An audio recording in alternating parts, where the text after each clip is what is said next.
Salut Esther. Coucou Léandre. Ça va? Ouais, ça va. C'est avec plaisir Moi que aussi. je te retrouve. Moi aussi, Bisous. moi aussi. Alors on va chez toi? Ben, on va à la maison. Parler, papoter. Papoter, échanger. Bon, chez Voilà. moi, c'est très simple. Hein. Ok. Tu vas voir. D'accord. En espérant que le temps ne nous fera pas de caprice. Mhm. Si on veut bénéficier du ciel ouvert. C'est très joli le fond. Mhm. Prends-moi la conque de lambi. On va la mettre là. Ok, tiens. Mhm. On fait un petit décor hein, Ouais. pour que ça soit plus sympa. Esther, Mm. nous t'es commencé par parler. Oui, nous t'avons commencé par parler. Nous disons l'obité. Hein. Oui. Maintenant que tu as choisi le théâtre, Mm. où le théâtre t'a choisi, Les deux. quels Ouais, sont c'est les... vraiment ça, j'ai beaucoup aimé ça, oui, c'est vrai. Mhm. J'ai choisi le théâtre. Le théâtre m'a donné rendez-vous dans des instants de ma vie, j'ai pas pu refuser. Voilà. Mm. Alors, parle-nous un peu des grandes étapes hein, en dehors de tes débuts.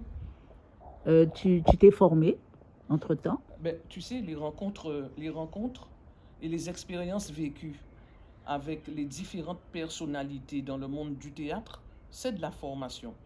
Quand tu chemines, tu expérimentes pendant un certain temps aux côtés d'un metteur en scène, que tu l'écoutes, que tu réfléchis avec lui sur la pratique, sur le monde. Et ce n'est pas uniquement une technique que tu apprends, mais c'est aussi ton regard, changer notre regard, interroger notre regard par rapport au monde, c'est de la formation. Et c'est vrai que, bon, comme je te l'ai dit, j'ai passé du temps avec des compagnies, des metteurs en scène de la Caraïbe qui m'ont beaucoup marqué. Il y a eu cette rencontre avec José Ecoui. Elle n'a pas été très longue, mais elle a eu son importance. C'était aussi. le début, le tout début. Puis il y a eu, comme je te l'ai dit, le théâtre Anexubaou avec Harry Cancel, avec qui j'ai travaillé également hein, pendant un certain temps. Et il y a ce temps passé que je n'oublie pas, que je n'oublierai jamais, c'est cette expérience, je te l'ai dit, de 5 ans avec le théâtre du Cyclone. Ça m'a marqué, je l'avoue, parce que c'est un véritable laboratoire où le créole devient un véritable levier dramaturgique.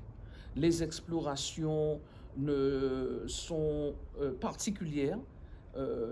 Elles sont issues d'une vérité que l'on va arracher. C'est extraordinaire cette expérience que j'ai vécue et je pense que ça ne s'en va pas comme ça, hein. Surtout dans l'espace créolophone.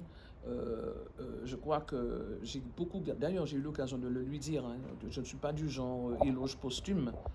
Heureusement, Arthur Léroux est encore là, il est encore vivant, il est encore parmi nous.